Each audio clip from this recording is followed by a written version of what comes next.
La domestique fatiguée s'est endormie dans le lit de son patron millionnaire, sans imaginer qu'il rentrerait plus tôt de son voyage, et Claire Dubois, 32 ans, traversait chaque matin la ville encore endormie, en direction du 16e arrondissement, où se dressait l'élégante demeure de Laurent Moreau. Depuis 5 ans, elle y travaillait comme domestique, discrète et efficace, toujours vêtue de son uniforme impeccablement repassé, ses cheveux châtains attachés en un chignon serré. Elle connaissait chaque recoin de la vaste maison de pierre, chaque grincement de parquet, chaque variation subtile dans l'odeur des pièces. À force d'années, elle s'y déplaçait comme une ombre, invisible, mais indispensable. Laurent Moreau, 40 ans, dirigeait un empire hôtelier prospère. Il voyageait souvent, rarement présent plus de 2 ou 3 jours d'affilée. Claire avait appris à caler son rythme sur ses absences, redoublant de tâches lorsque la maison était vide, relâchant à peine lorsqu'il y séjournait. Malgré la distance sociale évidente entre eux, elle avait toujours été traitée avec une politesse distante. Jamais de familiarité, jamais d'échanges inutiles. Il connaissait son prénom, elle le saluait en baissant les yeux. Leur relation s'arrêtait là. Claire vivait seule, dans un modeste appartement du 18e arrondissement. Les murs y étaient fins, le chauffage capricieux, mais c'était un lieu à elle. Son autre emploi, celui du matin, consistait à nettoyer les bureaux d'une société informatique près de Pigalle. Elle y passait les premières heures du jour, avant de courir attraper le métro pour atteindre la maison Moreau avant 8 heures. Sa routine était chronométrée, impitoyable. Pas de jours de repos fixe, rarement des soirées à elle. Ses économies servaient à payer les factures, envoyer un peu d'argent à sa sœur à Lille, et mettre de côté centime par centime pour un avenir encore flou. Ce jeudi-là, alors que Paris était plongé sous une pluie fine et monotone, Claire apprit que Laurent partait pour Genève. Une semaine entière d'absence. Elle soupira silencieusement, soulagée. C'était pendant ces périodes qu'elle pouvait véritablement avancer. Lavage intégral des rideaux, cirage des parquets, inventaire des réserves, réorganisation des armoires selon l'ordre strict qu'elle s'était imposé. Il ne s'agissait pas de perfectionnisme. C'était une forme de respect, presque de fierté. Elle travaillait bien et elle le savait. Mais cette fois, la fatigue semblait s'être infiltrée jusque dans ses os. Cela faisait 3 semaines qu'elle n'avait pas eu un seul jour de repos. Son autre emploi venait de perdre 2 employés, et on lui avait proposé des heures supplémentaires. Claire avait accepté sans réfléchir. Le soir, elle rentrait si épuisée qu'elle mangeait debout dans la cuisine avant de s'écrouler sur le lit, tout habillée. Elle se réveillait en sursaut, souvent la gorge sèche, les jambes lourdes, mais elle n'était pas du genre à se plaindre. Elle endurait, comme toujours. À la maison Moreau, elle redoublait d'énergie comme pour compenser cette lassitude qui menaçait de la ralentir. Vendredi, elle décida de consacrer toute la journée à l'étage supérieur, le plus fastidieux. 5 chambres d'amis, rarement utilisées, 2 salles de bain, la bibliothèque et enfin la chambre principale, celle de Laurent. Elle la réservait toujours pour la fin, non par superstition, mais parce qu'elle exigeait le plus d'attention. Ce matin-là, elle mit de la musique classique dans l'écouteur de son téléphone, une habitude secrète. Cela la gardait concentrée, presque mécanique dans ses gestes. Le lit de Laurent, immense, trônait au centre de la pièce comme une œuvre d'art. Les draps blancs, repassés au millimètre près, semblaient attendre une inspection militaire. Elle s'appliqua à retirer chaque élément avec soin, les pliant méthodiquement avant de les remplacer par un ensemble propre, encore tiède du sèche-linge. Le matelas, large et souple, était d'un confort presque indécent. Il était près de 5 heures de l'après-midi lorsque Claire, agenouillée au pied du lit, passa un chiffon humide le long du bois du cadre. Elle sentit une douleur aiguë dans le bas du dos, une crampe. Elle posa le chiffon sur la table de nuit et s'assit un instant au bord du matelas, juste quelques secondes. Puis, sans même réfléchir, elle s'étendit sur le côté, les jambes repliées. Les draps fraîchement installés diffusaient une odeur douce d'amande et de linge propre. Un silence total enveloppait la pièce. Le monde semblait suspendu. Elle ferma les yeux. Seulement pour 2 minutes, pensa-t-elle. Mais son corps, poussé au-delà de ses limites, décida autrement. Claire s'endormit profondément, le souffle régulier, les mains encore tachées de produits nettoyants. Au même moment, dans un terminal tranquille de l'aéroport de Genève, Laurent Moreau montait dans un vol anticipé, décidé à rentrer un jour plus tôt, sans prévenir personne. Lorsque Claire ouvrit lentement les yeux, la lumière dorée du début de soirée filtrait à travers les rideaux entr'ouverts. Elle mit quelques secondes à comprendre où elle se trouvait. La douceur du tissu contre sa joue, le parfum subtil des draps qu'elle avait elle-même changés quelques heures plus tôt, tout cela ne lui était pas étranger. Pourtant, la sensation de calme absolu, de chaleur enveloppante, contrastait violemment avec sa réalité habituelle. Puis d'un coup, tout lui revint. Elle s'était allongée juste pour 2 minutes, le dos endolori, les paupières lourdes, mais elle s'était endormie là, dans le lit de son employeur. Pire encore, en pleine journée de travail. Elle bondit presque, encore étourdie, le cœur battant, en cherchant du regard l'horloge digitale posée sur la commode. 18 heures passées. Plus de 3 heures s'étaient écoulées depuis qu'elle avait fermé les yeux. Paniquée, elle s'assit, les mains tremblantes, en balayant le sol du regard à la recherche de son chiffon. Il était tombé à moitié sous la table de chevet. Elle l'attrapa à tâtons, comme si le simple fait de le tenir pouvait effacer l'erreur qu'elle venait de commettre. Son uniforme était froissé, ses cheveux s'étaient détachés. Elle tenta de lisser la jupe en se levant, tout en massant sa nuque raide. Elle n'aurait jamais dû s'autoriser ce moment. Jamais. Un mélange d'humiliation et de peur montait déjà en elle, bien plus que la honte d'avoir été surprise, car à ce moment-là, elle croyait encore que la maison était vide. Ce qu'elle ignorait totalement, c'était que Laurent Moreau, son employeur, était déjà rentré. Le vol Genève-Paris s'était déroulé sans encombre et Laurent avait décidé, sans prévenir son assistant ni son personnel, de rentrer plus tôt que prévu. Il n'était pas rare qu'il agisse ainsi. Il aimait surprendre, aimait l'idée de revenir dans sa propre maison sans fanfare, retrouver les lieux dans leur état naturel, tel un observateur extérieur. Ce soir-là, il avait débarqué devant la grille principale avec une petite valise à roulettes et son manteau noir légèrement humide par la bruine. L'allée était éclairée, les volets de l'étage ouverts. Il fronça les sourcils. D'habitude, Claire avait terminé son service avant 17 heures. Peut-être avait-elle eu du retard ou oublié de fermer les volets. Cela ne lui ressemblait pas. Il entra sans bruit, posant sa valise dans le vestibule, retirant ses chaussures d'un geste rapide. Le silence était presque pesant. Aucune trace d'activité dans la cuisine. Aucun cliquetis d'ustensiles, aucun chant discret. Claire chantait parfois tout bas en nettoyant, il l'avait remarqué, sans jamais le lui dire. Il monta l'escalier d'un pas léger, curieux. La porte de sa chambre était entr'ouverte, la lumière allumée. Ce n'était pas habituel non plus. Ce qu'il vit en poussant lentement la porte l'arrêta net. Claire dormait.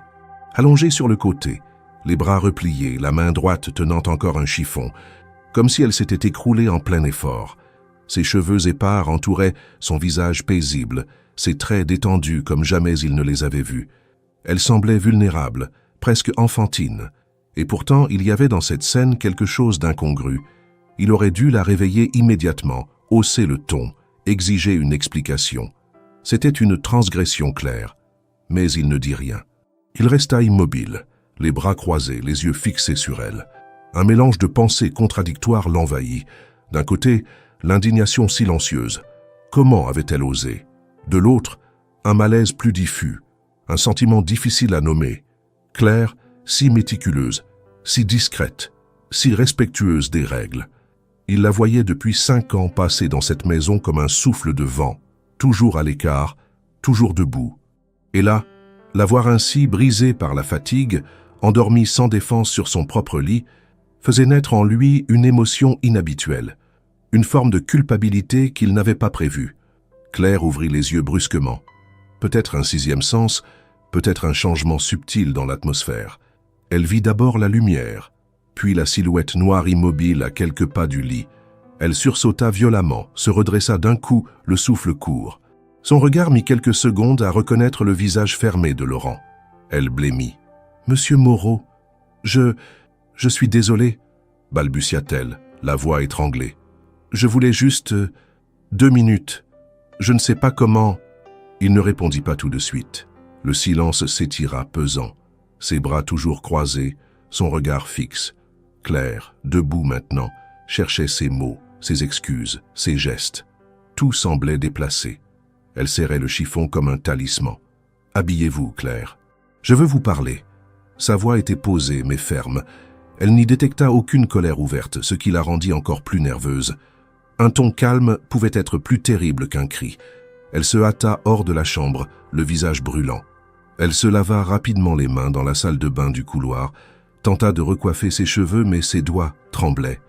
Elle descendit, le cœur battant, persuadée que la sentence tomberait. Laurent l'attendait dans le salon, debout près de la cheminée, les mains dans les poches. Elle s'approcha, les yeux baissés, incapable de soutenir son regard. Il la laissa s'installer sur le canapé sans un mot. Lui resta debout. Elle parla la première. « Je n'ai pas d'excuses. Je suis vraiment désolé. J'ai eu une semaine très difficile. Mais cela ne justifie rien.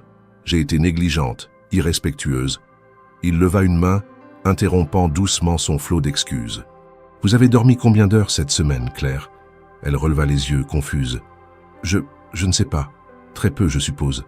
Entre mes 2 emplois. » Il acquiesça lentement, comme s'il confirmait une hypothèse. « Vous semblez plus épuisé que n'importe lequel de mes cadres dirigeants. » Elle resta figée. Ce n'était pas une question, ce n'était pas un reproche non plus. C'était une constatation. Elle sentit les larmes lui monter aux yeux, mais les ravala aussitôt.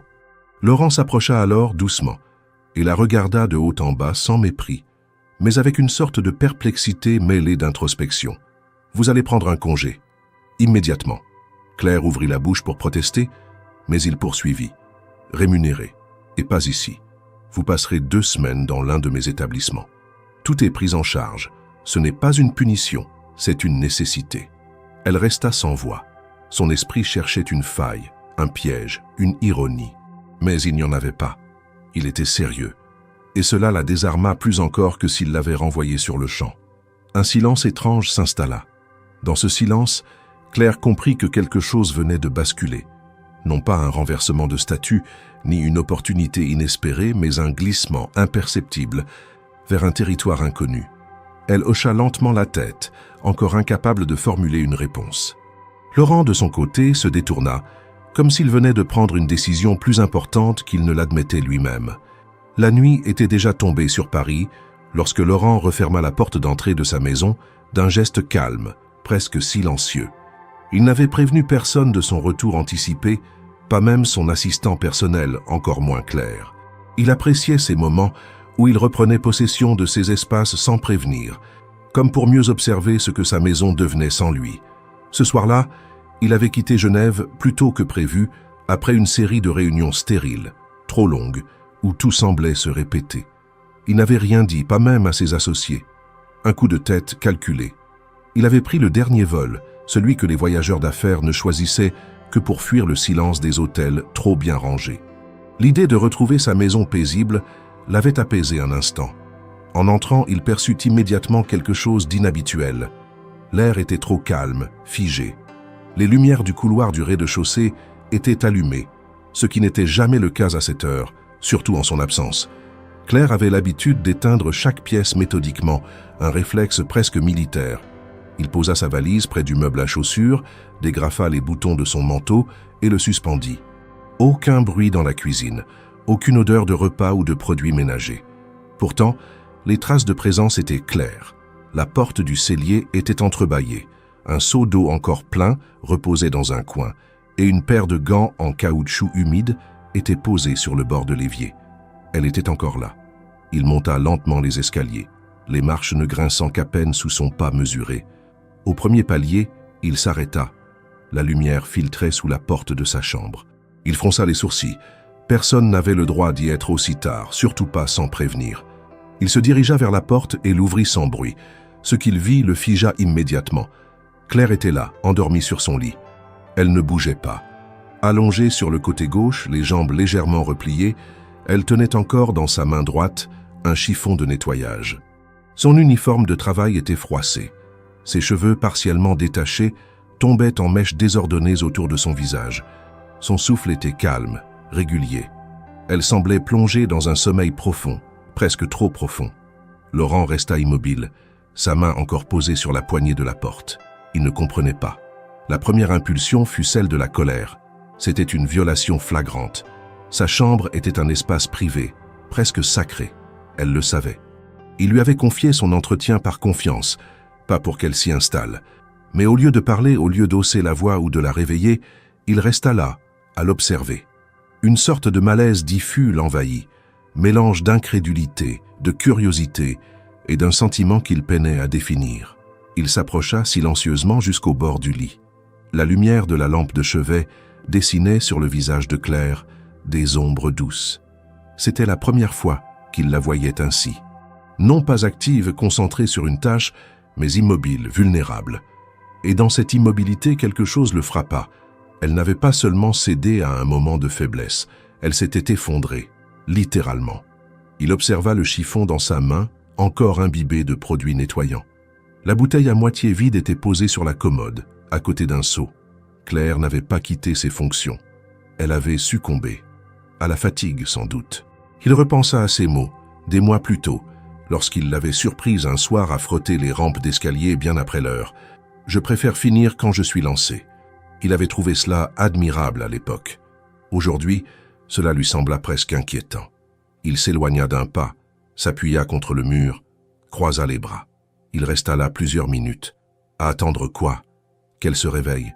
Qu'il trouve les mots pour la confronter? Il ne savait pas. Mais ce qu'il ressentait n'était pas de la simple irritation. Il y avait sous la surface une vague sensation d'injustice. Il ne savait rien de sa vie personnelle, sinon qu'elle travaillait aussi ailleurs le matin. Il n'avait jamais posé de questions. Elle faisait partie du décor, efficace, discrète, constante, jusqu'à ce soir où elle avait franchi une ligne.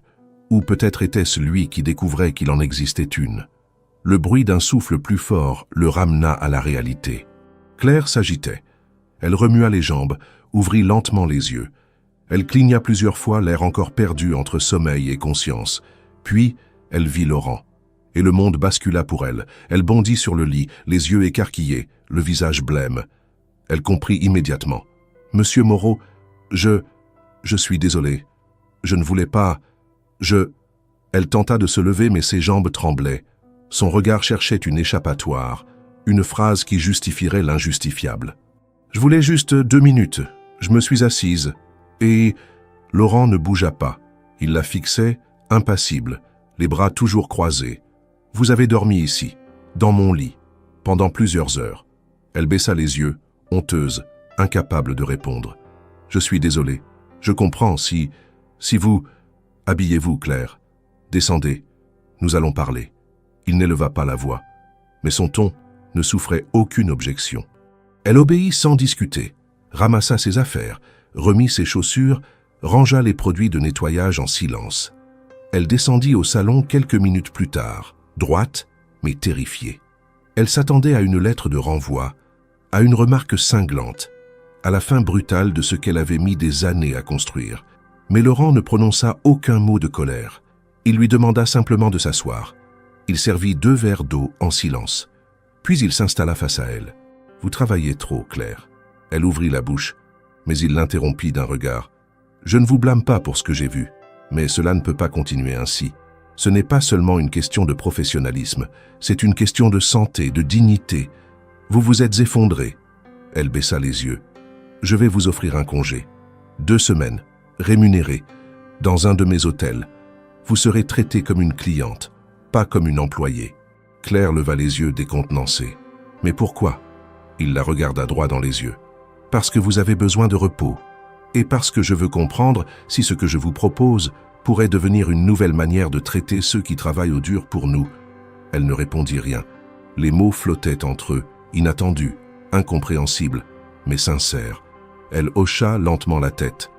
Laurent, pour la première fois, sembla voir en elle autre chose qu'une présence silencieuse dans les couloirs de sa maison. Le lendemain matin, la lumière crue filtrait à travers les stores de la petite cuisine de Claire. Assise à la table carrée de son modeste appartement, elle tournait machinalement une cuillère dans une tasse de café tiède, incapable de le boire. La scène de la veille se rejouait en boucle dans son esprit, chaque image plus humiliante que la précédente. Sa silhouette allongée sur le lit de son employeur, le chiffon encore dans sa main, le regard de Laurent, droit, fixe, incompréhensible, presque clinique. Et surtout cette phrase prononcée d'un ton calme mais chargé de jugement. « Habillez-vous, je veux vous parler. » Elle avait senti son cœur se contracter à ce moment précis. Elle ne savait plus si c'était de la peur ou de la honte. Peut-être les deux. Elle avait à peine dormi en rentrant chez elle. Une fois la porte fermée derrière elle, elle s'était adossée au mur de son entrée, les yeux secs mais le souffle court. Elle avait retiré son uniforme comme on se débarrasse d'un manteau trempé, lentement, avec précaution, sans vouloir réveiller le poids qu'il contenait. Elle avait passé une partie de la nuit à fixer le plafond de sa chambre, tentant d'anticiper ce qui allait suivre. Était-ce un avertissement? Une décision déguisée? Une façon élégante de lui signifier qu'elle n'avait plus sa place dans cette maison? Rien dans l'attitude de Laurent n'avait permis de tirer une conclusion claire. Et c'était précisément cela qui la rongeait. Lorsqu'elle retourna au travail le lendemain, elle le fit avec une prudence extrême. Chaque pas dans la maison Moreau semblait chargé d'électricité statique. Le hall était silencieux, la cuisine propre comme si personne n'y avait touché. Elle vérifia les produits, les armoires, les serviettes, cherchant un indice, un mot, un signe, mais rien. Laurent n'était pas là, ou il l'évitait. Elle se mit à la tâche, mais d'une manière mécanique, sans l'efficacité habituelle. Chaque objet déplacé lui semblait suspect. Chaque bruit un possible retour de l'homme qui, hier soir, l'avait regardé comme personne ne l'avait jamais regardé. À 10 heures du matin, elle reçut un message sur son téléphone. Court, d'une adresse inconnue. Mais la signature était sans équivoque. Laurent Moreau. Le texte disait simplement « Passez à mon bureau à 17 heures, rue de Rivoli, étage 10, demandez à l'accueil. » Aucun mot en plus, ni formule de politesse, ni justification. L'heure exacte, le lieu et une attente implicite. Claire resta figée, le téléphone à la main. Elle connaissait l'adresse, le siège social du groupe hôtelier Moreau. Elle n'y avait jamais mis les pieds. L'idée d'y aller l'angoissait plus que tout. Mais elle s'y rendit. Comme toujours, à 17 heures précises, elle entrait dans le vaste hall de marbre du bâtiment de la rue de Rivoli. Le décor luxueux, l'éclairage diffus, les odeurs de cire et de cuir neuf l'intimidaient. L'ascenseur la mena jusqu'au 10e étage, où une réceptionniste impeccablement coiffée l'accueillit d'un sourire professionnel, déjà informé de sa venue. Claire attendit quelques minutes dans un petit salon feutré, jusqu'à ce qu'un assistant vienne la chercher et la conduise à un bureau vitré dominant une partie des toits de Paris. Laurent était là, debout près de la fenêtre, les mains dans les poches, en costume sombre sans cravate. Lorsqu'il se retourna, il eut un léger hochement de tête, ni amical, ni distant. Il lui désigna une chaise. Elle s'assit, droite, les mains croisées sur ses genoux. Le silence dura quelques secondes. « Merci d'être venu. » Claire hocha la tête sans répondre. « Ce que vous avez vu hier, ou plutôt ce que j'ai vu, ce n'est pas une faute grave. » Elle releva les yeux, surprise. « C'est un signal, et je serais stupide de l'ignorer. » Il se rassit à son tour, sortit une pochette de son tiroir, la posa sur la table. « Ce projet, je le porte depuis quelques mois. Il s'agit d'une expérimentation pour un nouveau type d'hospitalité. Un séjour de repos intégral conçu pour des personnes en épuisement professionnel ou physique. Ce n'est pas une opération commerciale classique. Nous voulons tester les limites du confort et de la récupération. » Claire fronça légèrement les sourcils, tentant de suivre. « Et vous voulez que j'y participe ?» Il acquiesça. « Vous seriez la première invitée. Tous les frais sont pris en charge. Le séjour dure 2 semaines. Vous n'aurez rien à faire. Juste vivre comme une cliente d'hôtel de luxe. Spa, massage, cuisine gastronomique, chambre silencieuse. Aucune tâche. Aucune demande. » Elle secoua légèrement la tête, encore sonnée. « Mais pourquoi moi? Je ne suis pas une professionnelle à tester. Je suis votre employée. Justement, vous êtes celle qui travaille le plus sans jamais se plaindre, celle qui est au cœur du système, mais qu'on ne voit jamais. Si ce lieu peut vous faire du bien à vous, il pourra le faire à d'autres. » Claire sentit un frisson lui parcourir la colonne. Il n'y avait dans sa voix ni condescendance ni pitié, juste une conviction calme. Elle ouvrit la pochette. À l'intérieur, un contrat, une brochure du complexe hôtelier, un formulaire médical, une réservation déjà confirmée à son nom. Tout était prévu. Elle n'eut pas de réponse immédiate à donner. Mais ce soir-là, en rentrant chez elle, elle comprit que refuser serait plus difficile que d'accepter. Parce qu'au fond d'elle, malgré la gêne, malgré l'embarras, quelque chose venait de se fissurer. Et dans cette fissure, une lumière discrète tentait de se frayer un passage. Les jours suivants, Claire traversa un état de flottement intérieur qu'elle n'avait jamais connu auparavant. Après la rencontre dans le bureau vitré de Laurent Moreau, Son esprit tournait à une vitesse inhabituelle, alternant entre confusion, scepticisme et une étrange forme de gratitude qu'elle n'osait pas encore nommer. Le contrat était resté posé sur la petite table du salon de son appartement, intact, comme un objet trop précieux pour être touché. Chaque fois qu'elle passait devant, elle l'observait brièvement, les yeux plissés, incapable de se décider à l'ouvrir une seconde fois. Elle continua à travailler comme à son habitude, arrivant à la maison Moreau avec ponctualité, s'occupant de chaque pièce avec le même soin. Pourtant, quelque chose avait changé. Laurent n'était plus un simple nom sur une fiche de paie, ni une silhouette discrète croisée entre deux voyages. Il était devenu une présence, une entité attentive et curieuse, presque intrusive. Il n'avait pas évoqué la proposition depuis leur rencontre, mais il était là plus souvent que d'habitude, lisant dans le salon pendant qu'elle dépoussiérait les étagères, téléphonant dans le jardin, tandis qu'elle arrosait les plantes. Il n'était ni pressant ni directif, mais il occupait désormais une place dans son quotidien qu'elle n'avait jamais anticipée. Un jeudi matin, alors qu'elle lavait la grande baie vitrée donnant sur la cour intérieure, elle le vit apparaître sur la terrasse, une tasse à la main. Il portait une chemise claire sans veste, les manches retroussées. Il s'approcha sans dire un mot, s'adossa à la rambarde et regarda le ciel quelques instants. Puis, il tourna légèrement la tête vers elle. « Vous avez réfléchi ?» Claire essuya ses mains sur son tablier avant de répondre. « J'ai lu, j'ai compris, mais je ne sais pas si j'ai le droit d'accepter quelque chose d'aussi généreux. » Laurent hocha la tête lentement, comme s'il s'y attendait. « Ce n'est pas une faveur, c'est une initiative, et elle commence avec vous parce que vous êtes le meilleur indicateur de sa pertinence. » Elle ne répondit pas. Le silence s'étira, seulement perturbé par le bruit discret de l'eau s'égouttant sur le sol. Il ajouta presque à voix basse, « Vous n'êtes pas obligé de me croire, mais j'ai une raison plus personnelle de vous proposer cela. » Claire leva les yeux, attentive. « Ma sœur était femme de ménage. Elle a travaillé dans des conditions que je ne pourrais même pas décrire sans honte.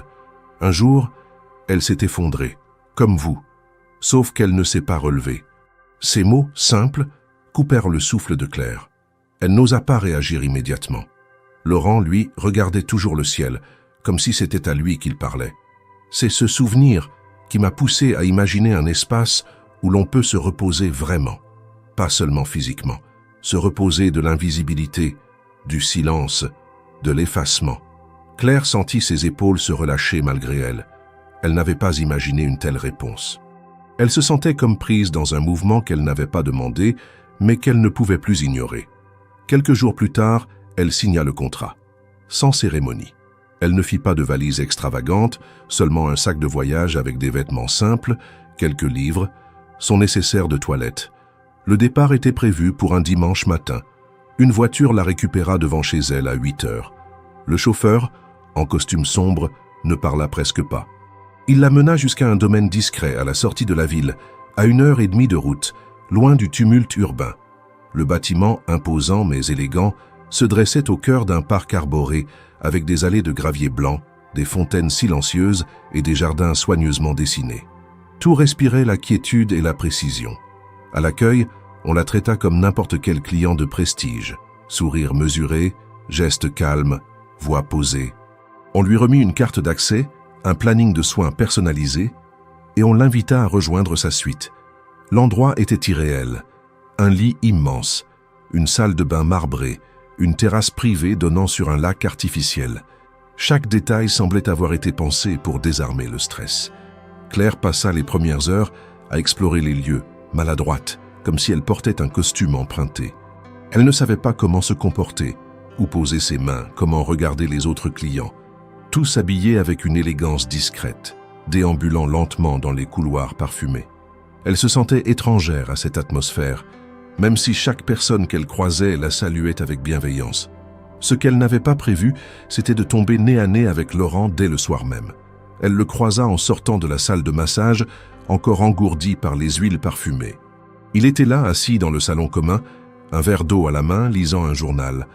Lorsqu'il leva les yeux et la vit, il se contenta d'un sourire léger. « Comment vous sentez-vous » Elle s'arrêta à quelques mètres, hésitante. « Déplacée. » Il reposa son verre. « C'est normal. Cela fait partie du processus. » Elle hocha la tête sans répondre, puis s'éloigna, encore troublée par sa présence. Les jours suivants, Elle tenta de s'immerger dans le programme. Séance de méditation, bain chaud, lecture, repas servis dans une salle baignée de lumière naturelle. Elle suivait le rythme sans jamais vraiment s'y abandonner. Ce n'était pas le luxe qui l'inquiétait, mais l'idée que tout cela puisse être une illusion temporaire, un monde auquel elle n'appartiendrait jamais vraiment. Et pourtant Laurent était là, souvent, sans s'imposer. Il déjeunait parfois à sa table, lui posait des questions simples, écoutait ses réponses sans jamais les commenter. Il ne se comportait ni en patron, ni en homme supérieur, juste en présence attentive. Claire ne savait pas ce qu'il cherchait. Elle doutait de ses intentions. Mais chaque jour passé dans cet hôtel lui révélait quelque chose d'elle-même qu'elle n'avait jamais pris le temps de regarder. Et dans ce dévoilement lent, elle pressentait que les 2 semaines qui venèrent de commencer allaient laisser en elle une trace plus profonde que tout ce qu'elle avait vécu jusqu'ici. La première semaine s'écoula dans un rythme étrange, presque irréel pour Claire. Chaque jour commençait par un petit déjeuner servi en chambre à 9 heures précises. Jus de fruits frais, viennoiseries encore tièdes, yaourts maison, confitures artisanales. Tout était présenté avec un soin déroutant, comme si le simple fait de manger devenait un rituel sacré. Puis vinrent les soins. Massage, séances de flottaison, aromathérapie, bains thermaux. Elle s'y soumettait sans réellement s'y abandonner, son corps relâché, mais son esprit toujours sur le qui-vive. Elle passait ses après-midi dans la bibliothèque du domaine, vaste pièce silencieuse aux fauteuils profonds et aux vitres ouvertes sur le jardin. Elle lisait ou tentait de lire, mais ses pensées dérivaient constamment vers Laurent. Il ne cherchait pas sa présence, mais il apparaissait avec une régularité troublante. Un déjeuner improvisé dans le restaurant du domaine, un croisement dans le couloir des suites, un échange bref près de la piscine couverte. Il ne posait jamais de questions intrusives, mais ses regards, eux, devenaient plus présents. Claire ressentait cette tension croissante, ce non-dit qui se tissait entre eux et dont ni l'un ni l'autre ne semblait vouloir briser le fil. Elle aurait voulu lui demander ce qu'il faisait là exactement, s'il supervisait vraiment le projet ou s'il s'était simplement invité à ses propres règles. Mais elle gardait ses mots pour elle, comme pour ne pas troubler davantage un équilibre déjà incertain. Le 8e jour, alors qu'elle revenait d'un soin du visage, elle trouva sur la table basse de sa suite une enveloppe au papier ivoire. À l'intérieur, une note manuscrite l'invitait à une réunion informelle avec la responsable du programme expérimental, Madame Lefebvre, dans un salon privé du rez-de-chaussée. L'écriture, élégante et nette, n'était pas celle de Laurent, mais elle portait son empreinte indirecte. Claire s'y rendit à l'heure dite, vêtue d'une robe légère prêtée par l'hôtel, les cheveux attachés, les mains moites de nervosité. Le salon était feutré, décoré avec une sobriété raffinée. Madame Lefebvre, une femme d'une 50aine d'années au tailleur sobre et au regard analytique, l'accueillit d'un sourire contrôlé. Après quelques formules de politesse, elle sortit un dossier qu'elle posa devant Claire. « Nous sommes à mi-parcours du séjour, mademoiselle Dubois. Votre expérience est précieuse pour nous. » Claire hocha la tête, attentive. « Nous aimerions intégrer vos ressentis dans notre évaluation. À ce titre, nous avons ajouté une clause au contrat initial, une participation active mais volontaire à certains volets du projet. » Elle tourna une page du dossier. « Il s'agira, si vous l'acceptez, de remplir chaque jour un bref questionnaire sur vos sensations, votre niveau de fatigue, vos émotions. En parallèle, vous serez invité à tester de manière exclusive certains services non encore ouverts au public. » Claire lut en silence les premières lignes du document. Le langage était clair, dépourvu de pièges juridiques. Elle sentit une forme de soulagement. Puis elle tomba sur la dernière section. Elle s'interrompit, fronça les sourcils.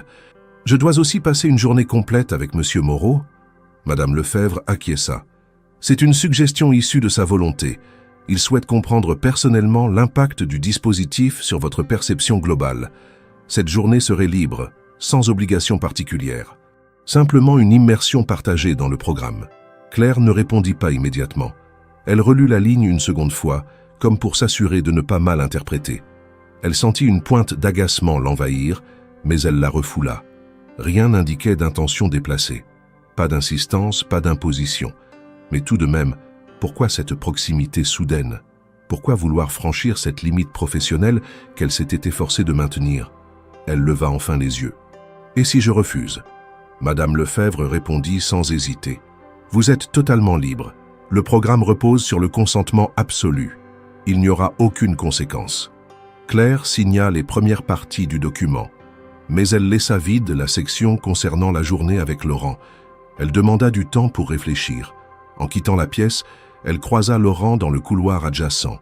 Il s'arrêta, lui adressa un sourire neutre. « Tout va bien ?»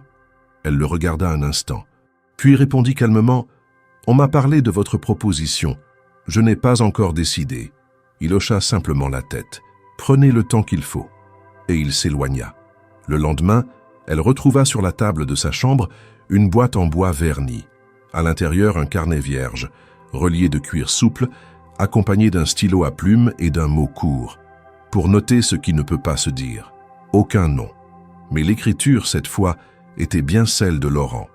Elle referma la boîte lentement, sans savoir si elle devait se sentir flattée, observée ou dépassée.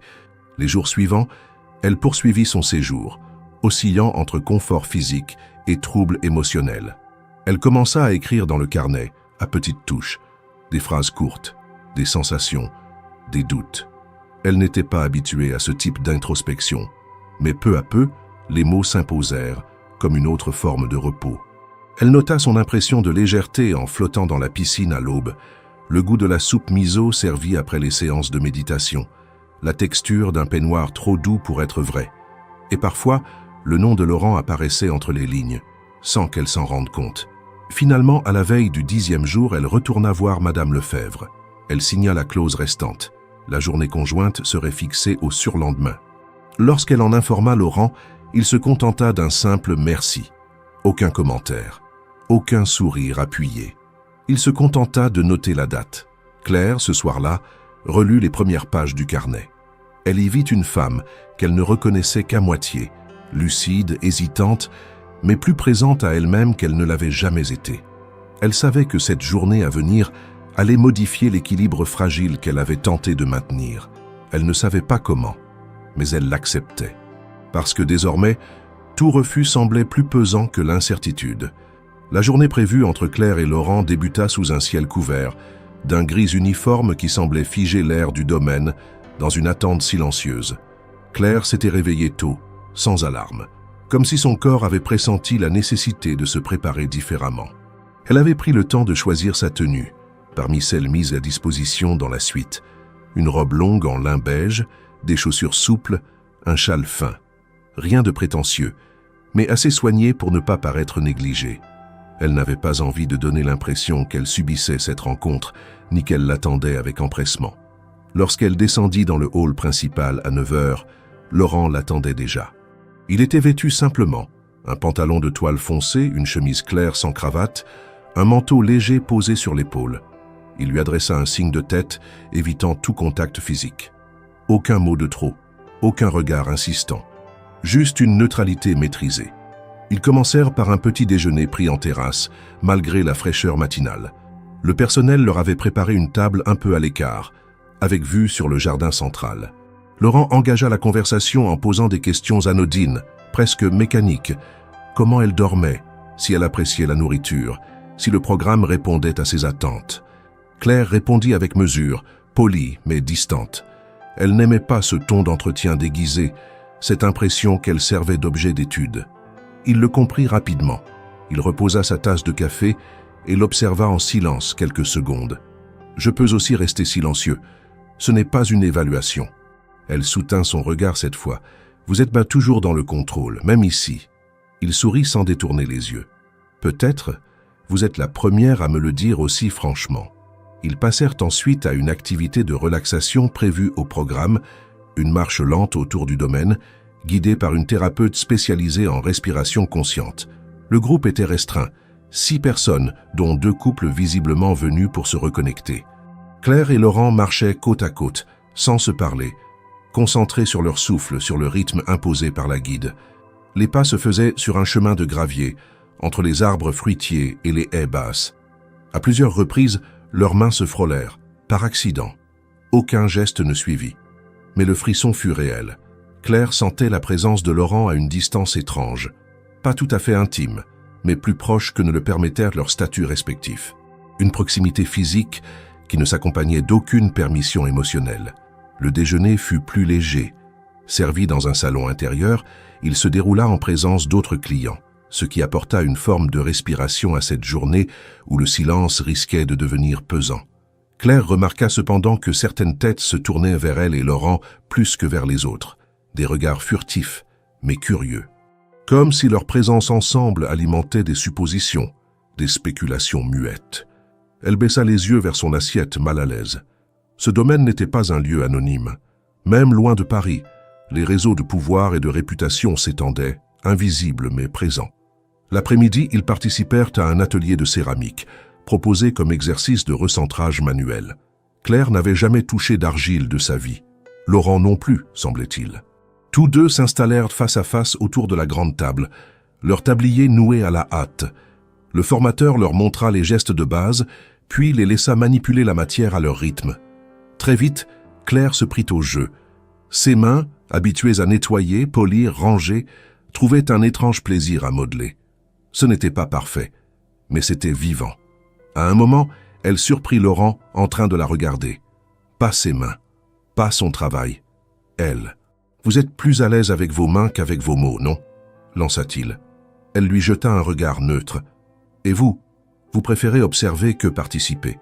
Il baissa les yeux vers son morceau d'argile raté, touché. Ils rirent tous les deux, brièvement. Le seul moment léger de la journée.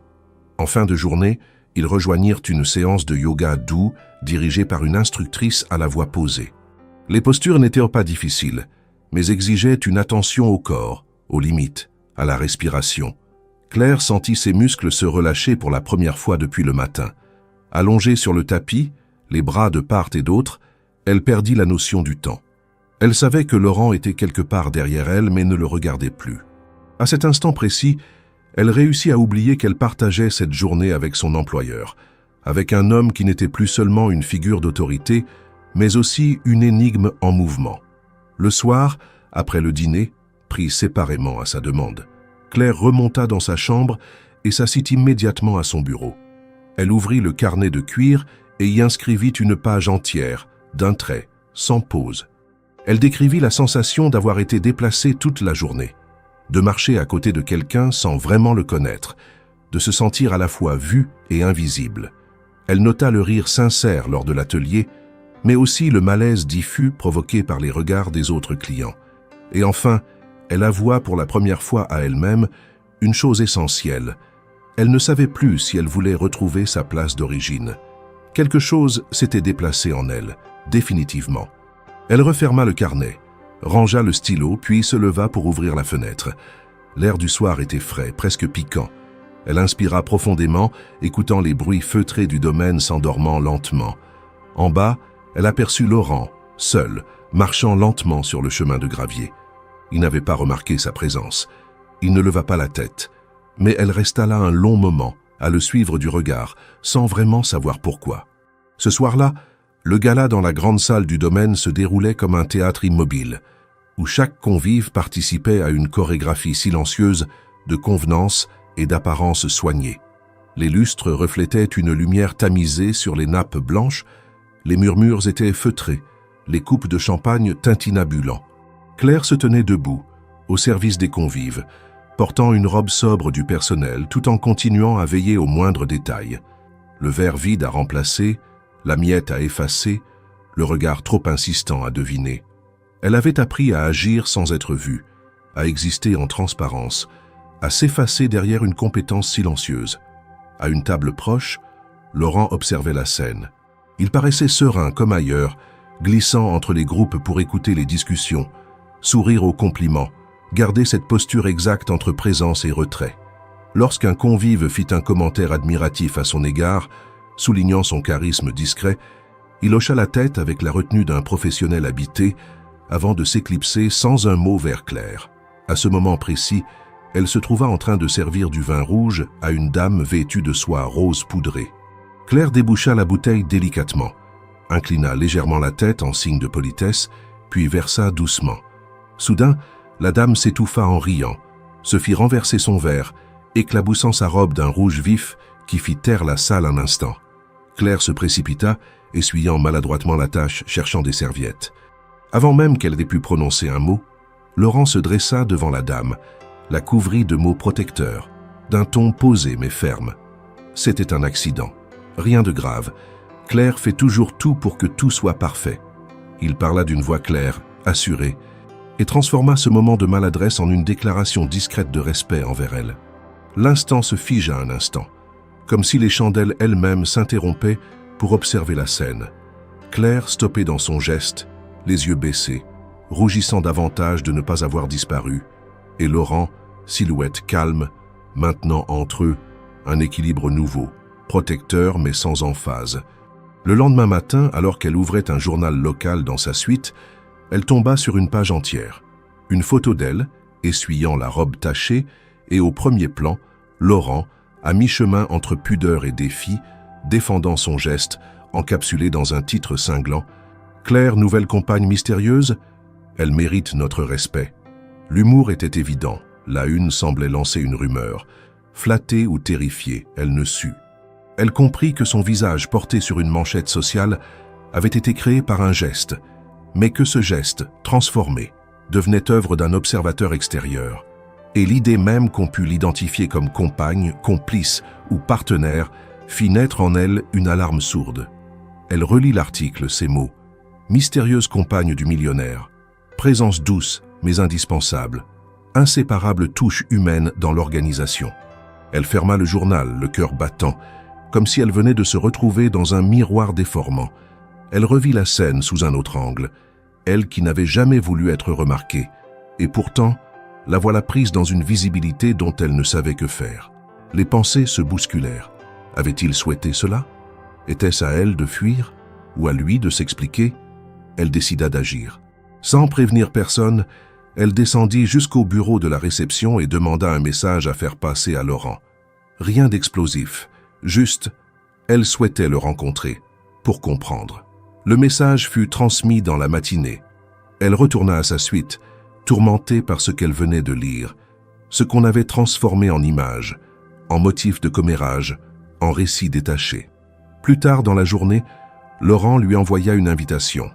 Rencontrons-nous dans le jardin à 18h. Simple, précis. Rien de joyeux dans la formule, mais un appel à confrontation. Quand l'heure arriva, elle le trouva appuyé contre une fontaine, l'eau murmurant dans le bassin, derrière, les arbres dessinant des ombres dansantes. Il la salua d'un léger sourire.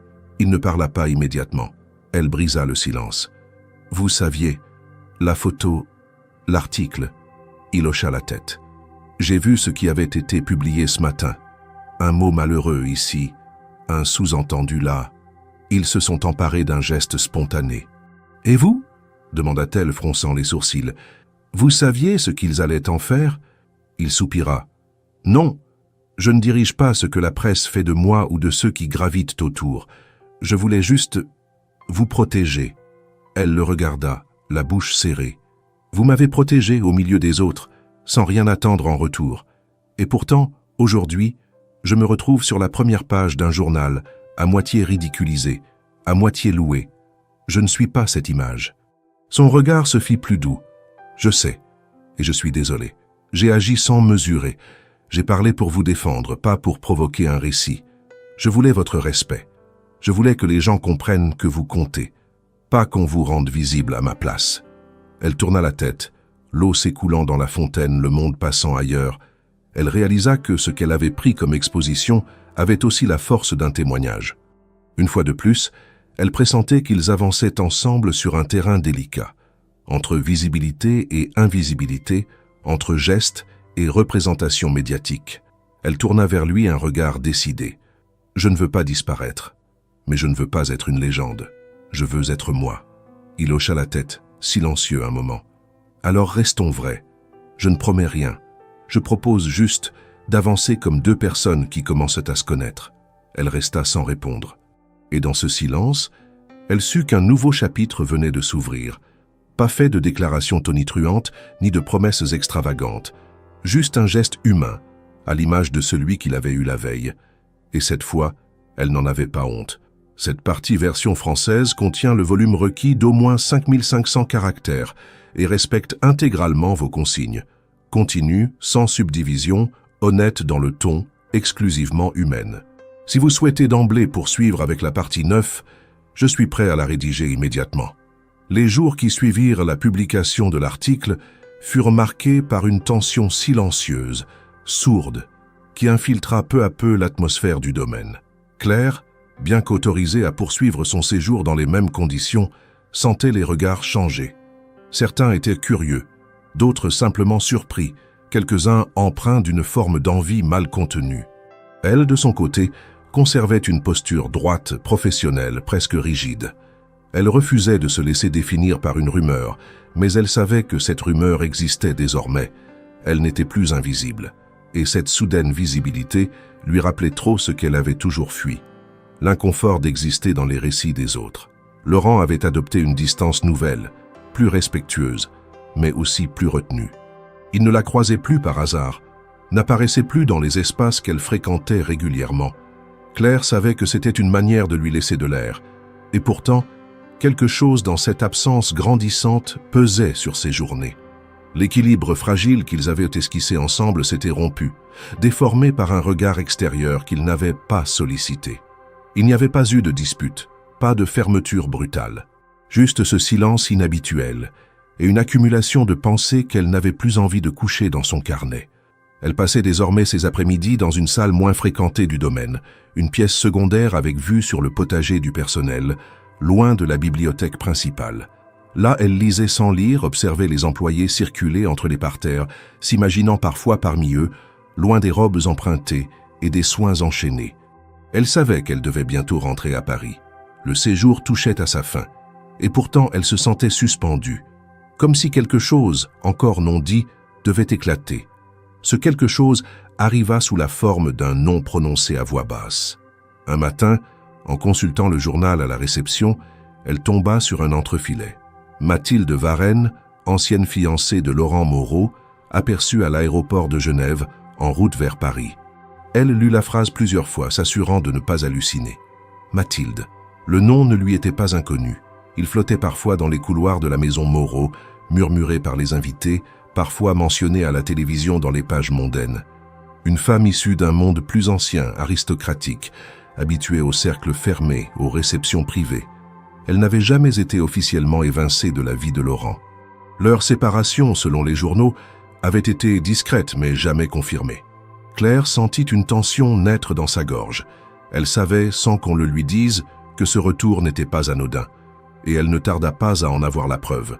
3 jours plus tard, en fin d'après-midi, alors qu'elle revenait d'un cours de cuisine organisé dans l'aile sud du domaine, elle aperçut une voiture de luxe stationnée devant le pavillon principal.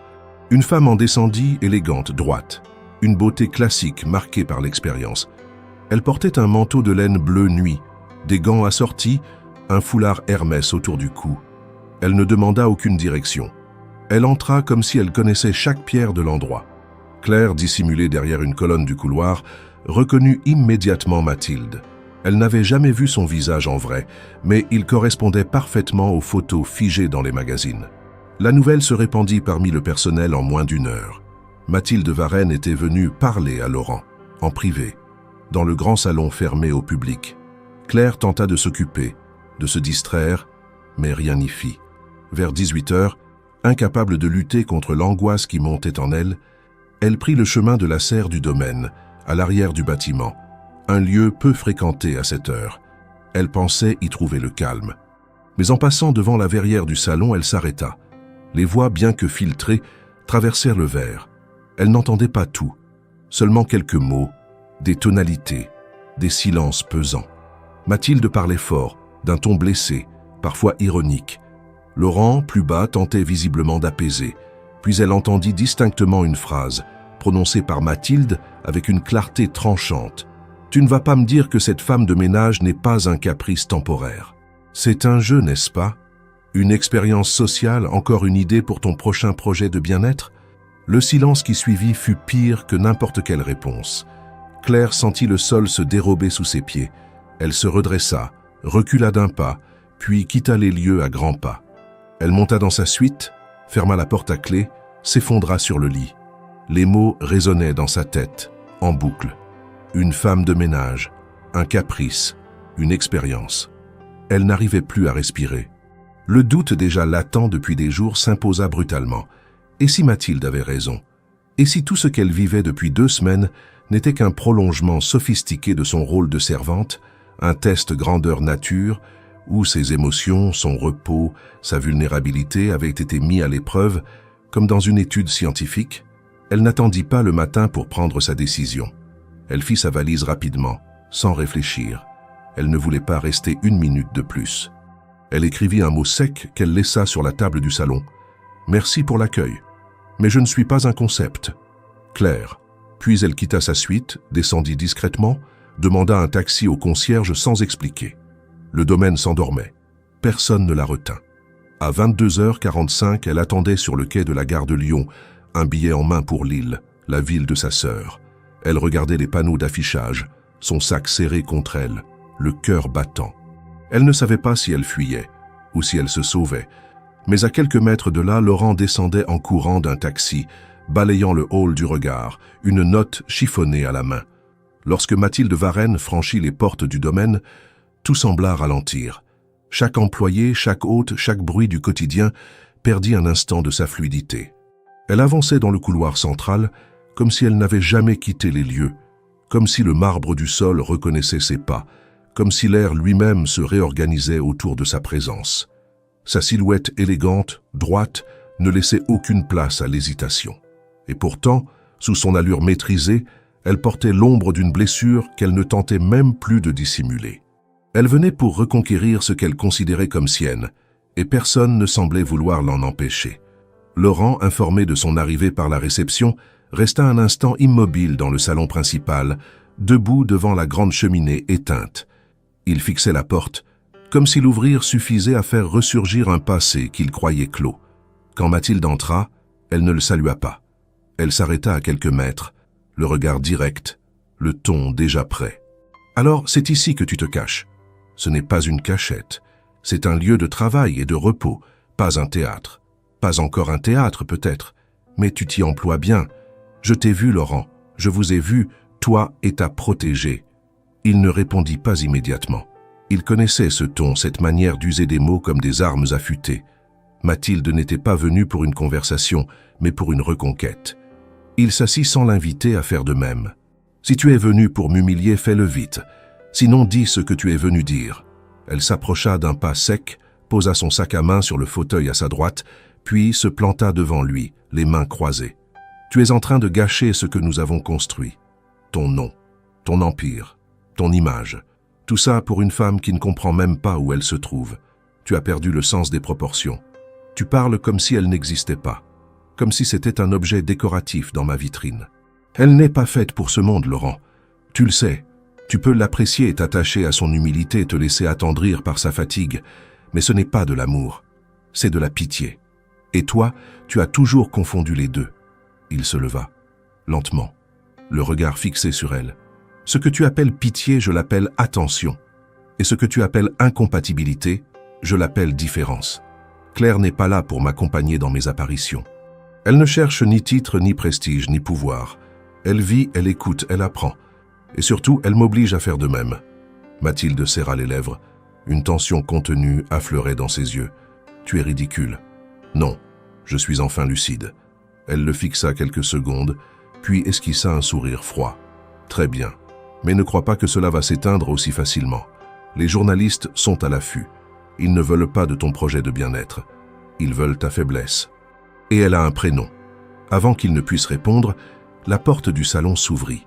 Claire. Elle s'arrêta net en voyant Mathilde, le regard dur, la mâchoire crispée. Elle avait hésité toute la nuit à revenir.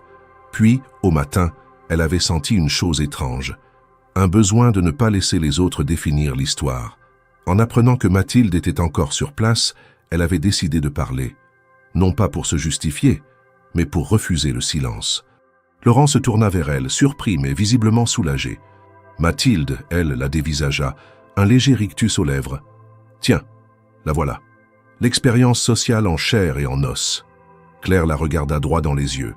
Elle n'avait pas peur. « Je ne suis pas une expérience, et encore moins un trophée, mais vous ressemblez à une menace vide, une silhouette du passé qui refuse de disparaître avec dignité. » Le silence dans la pièce fut total. Même les horloges semblèrent s'être arrêtées. Mathilde haussa un sourcil. Vous croyez que quelques mots bien placés effaceront ce que vous êtes? Je ne cherche pas à effacer. Je cherche à vivre. Ce que vous appelez monde ne m'a jamais fait rêver. J'ai ma propre définition de la valeur.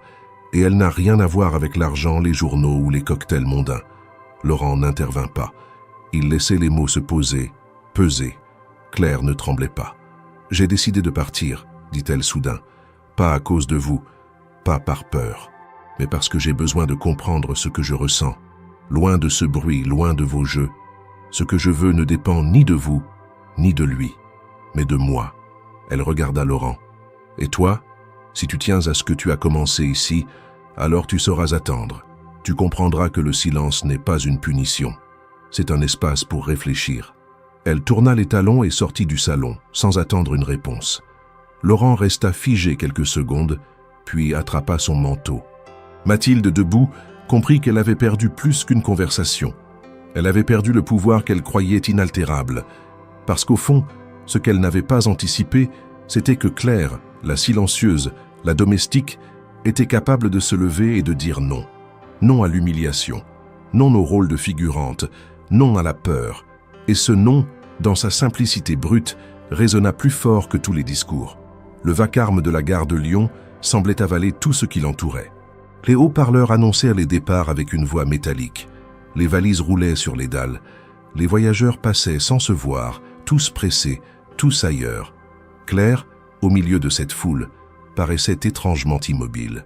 Son billet entre les doigts, elle fixait le tableau des horaires sans vraiment le lire. Elle portait un manteau sombre, ses cheveux attachés à la hâte, son sac à l'épaule, rempli plus par nécessité que par conviction. Elle n'avait pas pleuré, pas crié. Elle s'était simplement levée le matin même, avec la certitude qu'il fallait partir. Non pas fuir, mais se retirer. Prendre le temps de respirer ailleurs, loin du tumulte provoqué par Laurent, Mathilde, la presse, le regard des autres, et surtout, ses propres contradictions. Elle avait envoyé un simple message à sa sœur à Lille. « Je viens. Besoin de calme. Pas d'explication. Pas de contexte. » Sa sœur n'en demandait jamais. Elle l'attendrait, comme toujours, avec une tisane et un silence respectueux. Claire s'installa sur un banc loin de la foule principale. Le train partait dans 21 minutes. Le billet dans sa main devenait moite. Elle inspira profondément, cherchant à faire le vide. Mais les images revenaient en boucle. La scène dans le salon du domaine, les mots de Mathilde, les yeux de Laurent, son propre départ prononcé avec une fermeté qu'elle n'avait pas soupçonnée. Elle n'avait aucun regret. Mais cela ne rendait pas la chose moins douloureuse. Elle ne fuyait pas Laurent. Elle s'éloignait de ce qu'elle n'était pas prête à affronter. Il y avait une différence, et elle y tenait. Pendant ce temps, dans un taxi lancé à vive allure, entre le 15e arrondissement et la gare, Laurent fixait son téléphone d'un air absent. Il avait retrouvé le mot que Claire lui avait laissé. Il l'avait lu plusieurs fois. « Merci pour l'accueil, mais je ne suis pas un concept. » Ces mots écrits de sa main l'avaient touché plus profondément que les reproches de Mathilde ou les insinuations des journalistes. Parce qu'il disait tout. Claire n'était pas un rôle dans sa narration. Elle était une personne, entière, libre, réactive, imprévisible. Et il avait échoué à la protéger non pas du monde, mais de lui-même. Quand il avait appris son départ par l'un des employés du domaine, il n'avait pas réfléchi. Il avait quitté une réunion, sauté dans le premier véhicule disponible et ordonné au chauffeur d'aller le plus vite possible. Il ne savait même pas ce qu'il allait dire. Il voulait juste la voir, la regarder dans les yeux, lui parler, la laisser parler, comprendre, ou au moins essayer. Il descendit du taxi sans attendre la monnaie, se précipita à travers les portes de la gare, balaya du regard le hall, cherchant un visage qu'il connaissait mieux que ce qu'il voulait admettre. Il passa devant les panneaux, les kiosques, les cafés bondés, les rangées de sièges, et soudain il la vit, assise, immobile, le regard lointain. Elle ne l'avait pas encore aperçu. Il ralentit le pas. Il aurait pu l'appeler, mais il ne voulait pas l'alerter. Il voulait respecter ce moment. Il s'approcha à quelques mètres, puis s'arrêta. Elle se leva, vérifiant une dernière fois l'heure de son train, et c'est à ce moment précis qu'elle le vit. Elle resta figée. « Tu n'es pas censé être ici, dit-elle, la voix posée mais tendue. « Tu non plus, répondit-il calmement. Elle baissa les yeux, soupira, puis leva de nouveau la tête vers lui. « Je pars pour quelques jours, peut-être plus. J'ai besoin de silence. Je ne suis pas venu t'en empêcher, je voulais juste te dire quelque chose, et après je te laisse partir. » Sans insister. Elle le regarda, sceptique. « J'écoute. » Laurent inspira profondément. « Quand je t'ai proposé ce séjour, je croyais faire quelque chose de bien, d'utile, pour toi mais aussi pour ce que je voulais construire.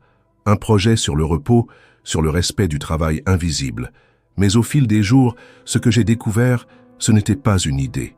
C'était toi, ta façon de voir le monde, ta manière de te tenir, tes silences, tes colères contenues, ton regard sur les choses simples. » Claire resta silencieuse. « Ce que je ressens pour toi, je ne peux pas encore le définir.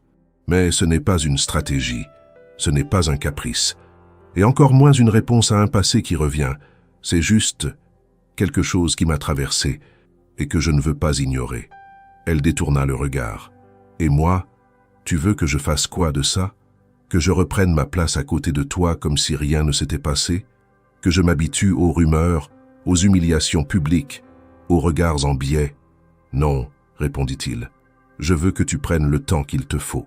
Je ne veux pas t'imposer ma présence. Je veux juste que tu saches que ce n'était pas un jeu, pas pour moi. » Elle fixa ses yeux, sans colère, mais sans douceur non plus. « Je vais partir. J'ai besoin de comprendre ce que je ressens. J'ai besoin de silence, Laurent. Pas de gestes spectaculaires. »« Je comprends, » murmura-t-il. Elle s'approcha, lui tendit la main. Il la prit sans hésiter. Une poignée ferme, sans tendresse excessive, mais chargée d'un respect silencieux. « Merci d'être venu, dit-elle. C'est peut-être la seule chose qui pouvait rendre ce départ supportable. » Elle se tourna, marcha vers le quai. Il ne la suivit pas. Il la regarda s'éloigner, droite, décidée. Et lorsqu'elle disparut derrière les portiques, il sut qu'il venait de lui confier la seule chose qu'il n'avait jamais vraiment donnée à personne, la liberté de choisir. L'île l'accueillit avec une pluie fine et constante, comme un rideau discret entre elle et le reste du monde. Claire descendit du train sans empressement, son sac sur l'épaule, son manteau fermé jusqu'au cou. Elle ne cherchait pas à reconnaître la ville, elle la connaissait déjà, elle n'y venait pas pour la découvrir. Elle venait pour se poser, respirer autrement, retomber dans un rythme que Paris avait effacé de sa mémoire. Sa sœur l'attendait à la sortie de la gare, les mains dans les poches, son visage calme, accueillant, sans une question dans le regard. Elles s'embrassèrent brièvement, sans commentaire. Le silence entre elles n'était pas lourd, il était familier, confortable. Elles prirent le tram en direction d'un quartier résidentiel modeste, où les maisons en briques rouges bordaient des rues silencieuses. L'appartement de sa sœur, petit mais chaleureux, donnait sur une cour intérieure où des plantes résistantes tentaient de pousser malgré le ciel toujours gris. Claire s'installa dans la pièce qui servait à la fois de chambre d'amis et de bureau. Elle posa son sac, défit ses affaires lentement, rangea ses vêtements sans hâte. Elle ne voulait pas planifier, juste s'ancrer. Les premiers jours passèrent sans rythme précis. Elle dormait tard, lisait beaucoup, marchait seule dans le quartier, prenait des cafés dans les boulangeries locales. Elle évitait son téléphone, ne répondait qu'aux messages urgents qu'elle écourtait toujours par politesse. Laurent n'écrivait pas, il n'appelait pas, et c'était exactement ce qu'elle voulait. Elle ne voulait pas sentir une pression déguisée en attention. Elle avait besoin de comprendre ce qui, dans toute cette histoire, appartenait à elle seule. Au bout d'une semaine, elle accompagna sa sœur à un centre communautaire où celle-ci animait des ateliers de lecture pour adolescents. Le lieu, simple et coloré, respirait l'utilité concrète des enfants, des adultes, des retraités, des bénévoles.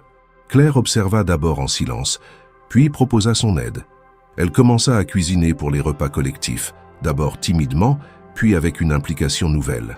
Les ingrédients basiques, les gestes répétitifs, la chaleur des fourneaux lui rappelaient une forme de stabilité qu'elle avait oubliée.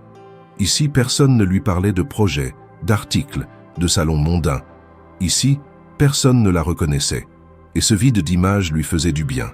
Peu à peu, elle reprit possession de sa voix. Elle partageait des recettes, corrigeait des présentations, conseillait des jeunes mamans sur des astuces de cuisine. On lui proposa rapidement d'animer un atelier hebdomadaire, cuisine économique et savoureuse. Elle accepta, non pas pour se fixer, mais parce que c'était juste. Il n'y avait pas d'enjeu, pas de projection, juste des gens, une table, des ingrédients, et le plaisir simple de transmettre. Elle retrouvait ce qui, en elle, n'avait jamais dépendu du regard d'un homme ni d'un poste. Et plus elle s'encrava dans ses gestes modestes, plus elle comprit qu'elle n'avait jamais réellement quitté ce qu'elle était. Elle l'avait seulement mise en pause. Mais un jour, un jeudi matin froid de novembre, un courrier attira son attention. C'était une enveloppe épaisse, différente. Pas de logo, pas de timbre officiel, mais un cachet à la cire rouge sur le revers. Elle n'avait plus vu cela depuis son enfance. Sa sœur lui laissa le pli sur la table de la cuisine. Claire, encore en pyjama, l'ouvrit lentement, s'attendant à tout sauf à ce qu'elle trouva. À l'intérieur, une lettre manuscrite, une vraie. Pas un email imprimé, pas un texte généré par une assistante. Une écriture irrégulière, reconnaissable, celle de Laurent. La feuille, pliée en deux, était accompagnée d'un billet de train en première classe pour Paris, avec une date précise, le samedi suivant. Aucune obligation, aucune injonction. Juste cette phrase à la fin de la lettre: « J'ai préparé du thé, celui que tu préfères. Je serai là, dans le même endroit. Tu n'as rien à promettre, rien à accepter, juste venir si tu veux. » Claire relut la lettre 3 fois. Le ton était simple, pas de déclaration grandiose, pas d'excuses déguisées, juste une proposition, ouverte, respectueuse. Ce n'était pas une reconquête, c'était une invitation à parler, à regarder en face ce qui avait été suspendu. Elle resta longtemps à la fenêtre, le billet à la main. La pluie fine recommençait à tomber. Elle pensa à la chambre du domaine, au carnet resté dans sa valise, à la tasse de thé qu'elle préparait chaque matin pour lui, sans qu'il ne le demande. Ce geste banal qu'elle avait oublié prenait une nouvelle résonance. Elle ne répondit pas immédiatement. Elle continua ses activités au centre, prépara son atelier du vendredi, fit une tarte aux pommes avec un groupe d'adolescents turbulents. Puis le samedi matin, elle boucla son sac, embrassa sa sœur et monta dans le train de 10 heures pour Paris. Elle ne savait pas ce qu'elle allait dire, mais elle savait pourquoi elle y allait. Pas pour reprendre une histoire laissée en suspens, pas pour corriger une erreur, mais pour mettre des mots là où il n'y avait eu que des gestes, pour entendre, et peut-être pour être entendue. Le train arriva en gare de Paris un peu après midi. Claire descendit avec un sac léger et une veste boutonnée jusqu'au col.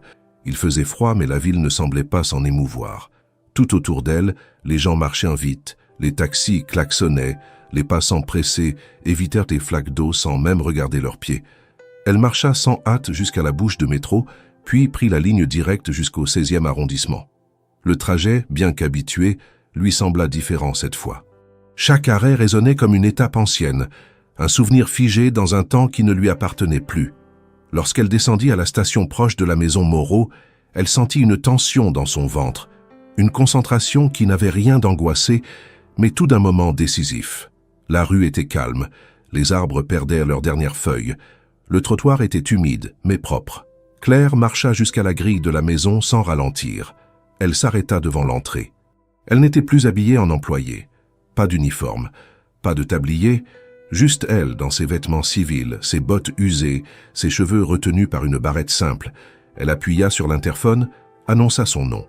La porte s'ouvrit immédiatement, sans mots. Elle entra. À l'intérieur, tout était comme elle l'avait laissé.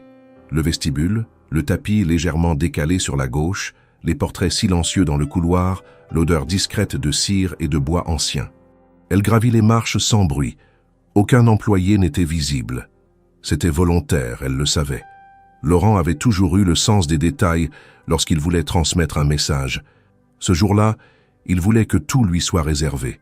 Pas comme un privilège, comme une reconnaissance, une égalité.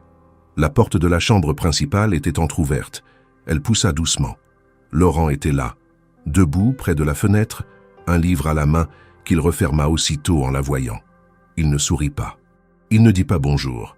Il la regarda simplement, comme on regarde quelque chose qu'on ne pensait plus revoir, mais qu'on reconnaît immédiatement. Elle entra, referma la porte derrière elle et s'arrêta. Sur la petite table basse, une théière fumait encore. 2 tasses identiques attendaient. Le parfum était familier, le même qu'elle préparait autrefois, sans qu'il le lui demande. Il l'invita à s'asseoir d'un geste discret. Elle s'installa sur le fauteuil face à lui. Le silence, cette fois, n'était pas pesant. Il appartenait aux deux. « Merci d'être venu, dit-il simplement. « Merci d'avoir attendu, répondit-elle. Il versa le thé lentement dans les tasses. Elle observa ses gestes, précis, calmes. Rien de théâtral, rien d'exagéré. Juste une continuité, une manière de faire les choses sans prétention. Je ne voulais pas te faire revenir pour te convaincre, Claire, ni pour relancer une histoire que tu n'as pas choisie. Je voulais te montrer que je peux être là, même sans initiative, même sans promesse, juste être là pour ce que tu es. Elle le regarda attentive. Et moi, je voulais voir si le lieu avait changé, ou si c'était moi. Je crois que c'est moi. Je crois aussi, murmura-t-il. Ils burent une gorgée. Le thé était parfaitement infusé. Ni trop chaud, ni tiède, exactement comme elle l'aimait. Il lui tendit une enveloppe sans rien dire. Elle l'ouvrit. À l'intérieur, un contrat, mais pas de travail. Un partenariat, une proposition claire. Co-créer un programme d'accompagnement pour les travailleurs précaires dans les hôtels de la chaîne. Formation, soins, séjours de repos et surtout l'inscription de Claire comme référente, non en titre, mais en contenu. Son expérience, son regard, ses décisions. Elle posa l'enveloppe sur la table. « Tu crois vraiment qu'on peut tout réinventer ?» demanda-t-elle. « Je crois qu'on peut commencer par ne plus faire semblant. Et ensuite, construire autrement. Et si je dis non? Et si je repars à Lille? Et si je choisis la simplicité? Tu resteras celle que j'ai connue, et je respecterai ce choix. Je n'ai rien à t'imposer. Je voulais juste que tu aies la possibilité de choisir. » Elle resta silencieuse, puis se leva, marcha jusqu'à la fenêtre. La ville semblait la regarder, loin, en contrebas. Elle ferma les yeux un instant, puis se retourna vers lui. « Ce que j'ai compris, Laurent, c'est que je ne veux pas d'un rôle, ni de reconnaissance sociale. Ce que je veux, c'est agir avec du sens, être là où je me sens juste. Alors reste, mais pas ici comme employé, pas ici comme assisté, ici comme partenaire. » Elle hésita, puis hocha la tête, lentement. « Je veux essayer. Pas pour toi, pas pour le projet, pour moi, parce que c'est la première fois que je sens que je suis à ma place. » Il sourit alors. Pas un grand sourire, juste un mouvement léger des lèvres, suffisant pour dire tout ce qu'il gardait en silence. Il se leva, s'approcha, tendit la main. Elle la serra. Pas de baiser, pas d'étreinte. Juste cette poignée franche, chargée de tout ce qu'il n'avait pas besoin de dire. Et dans cette chambre, autrefois témoin d'un effondrement, désormais lieu d'un commencement, Claire sentit enfin que le repos n'était pas une pause, mais une base. Elle était là. Non pas revenue, mais arrivée.